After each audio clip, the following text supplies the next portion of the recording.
day mga kahabis. Ayan, welcome back sa aking channel. So, ang gagawin natin ngayon yung underwater tank, pang breathing device. So, pang gagawin natin, start na. Hose.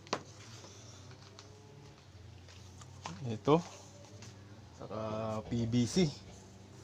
Saka meron tayong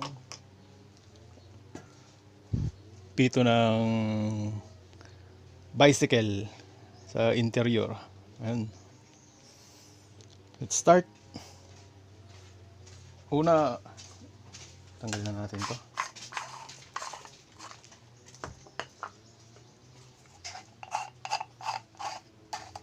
Epoxyhin natin to dito. Kakabit natin.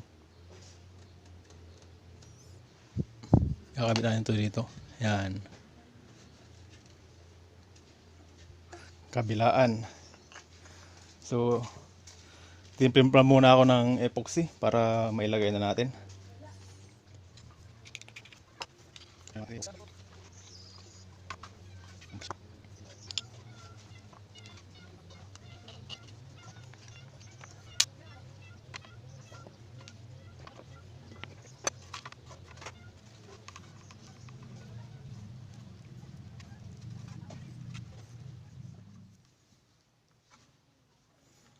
Habang naglalagay tayo, magsha-shoutout muna ako. Shoutout po kay Ma'am Marita Mendihe, kay Joan Gallardo, kay Sir Richie Gatmalyari, kay Sir Rinalyn Delpin, kay Larry TV, sa The Board Fishing TV, DIY Bisdak from Cebu, kay Wild Hunter, kay Sir LP Tandok, kay EJ Habi, kay Sir J Random TV, sa kay Ma'am Donalyn Alipio.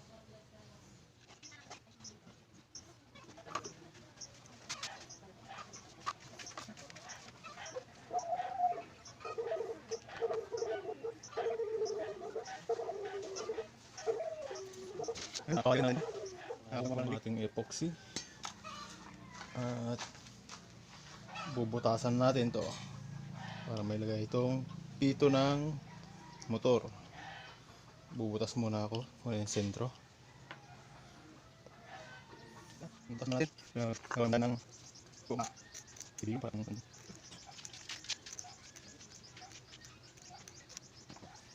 sakyan.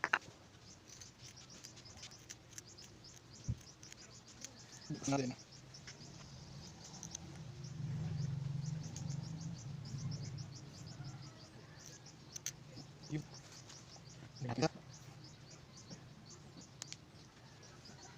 Just malu na tayo kasi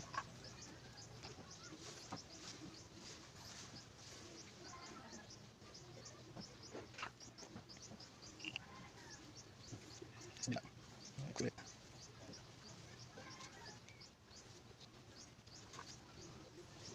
Sabi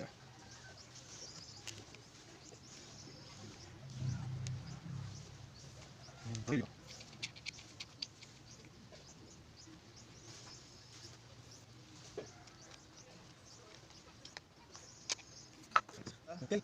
Bubutasan naman natin ito rito para mailalagay ulit tayo doon. Saan natin lalagay ito. Ito na kabis. So nabutasan na natin. Ilalagay na natin ito. Siyempre as usual, epoxy manan. Epoxy na naman.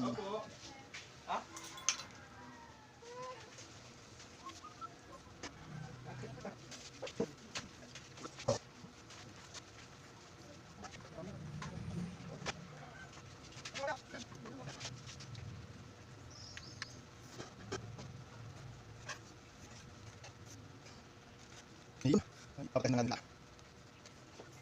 papakit na natin. Susunod na to natin to kahabis. Babaklasin na natin to. Sira naman na to. Ito yung flame gun. Kinuha ko sa torch. Babaklasin ko muna to. Ito yung kukunin natin mga kahabis. Ito yung magiging kontrolan ng ating hangin.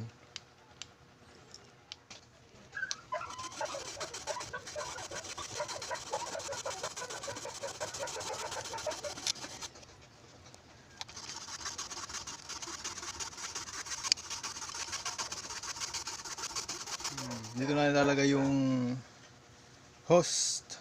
Saka dito papunta sa bunganga. Tatanggalin ko rin muna to. Itong side na to. Saka yan. Para magkasya yung host dito.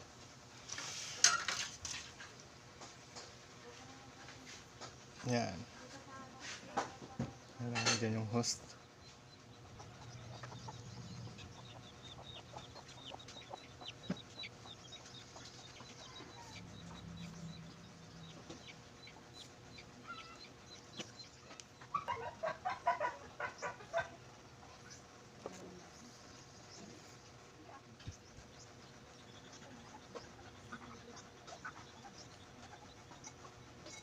May nalagay ng tubig. Saka dito. Mag siya. Saka yan.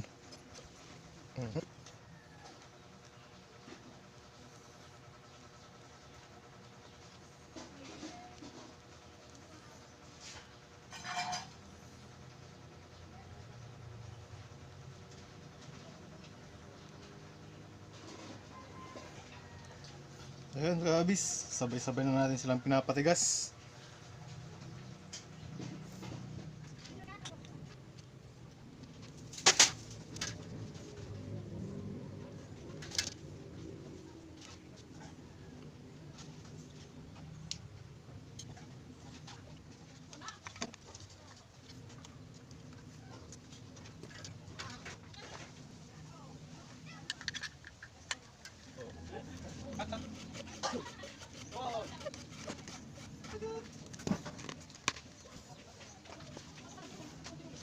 Let's go.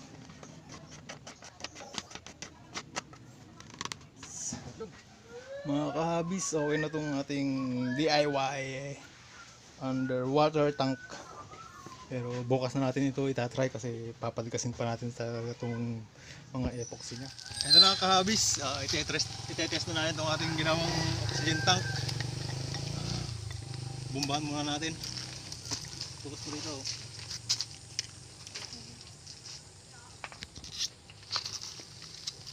Kaya kung ilang minutong itatagal lang sa ilalim ng tubig.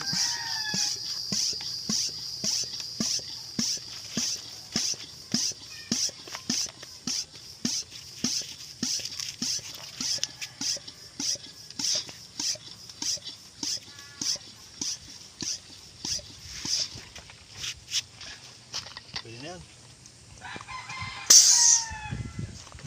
Lamig.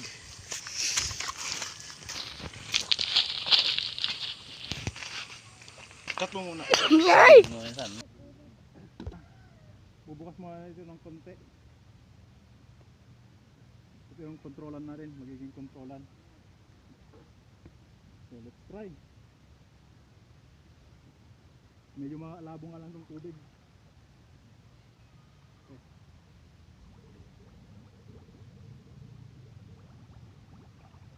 Okay.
mga kahabis. Medyo mahina nga lang itong buga niya. Maliit itong kontrolan. Pero meron pa siya.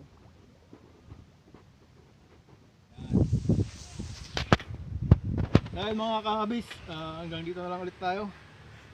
Kita-kits ulit tayo sa next video ko. Pero hindi ko po nire-recommenda to na gamitin nyo sa pag-spur fishing. Sa kon lang to, sa mga scuba, ganun. Mga kon lang. So ayun, bye bye!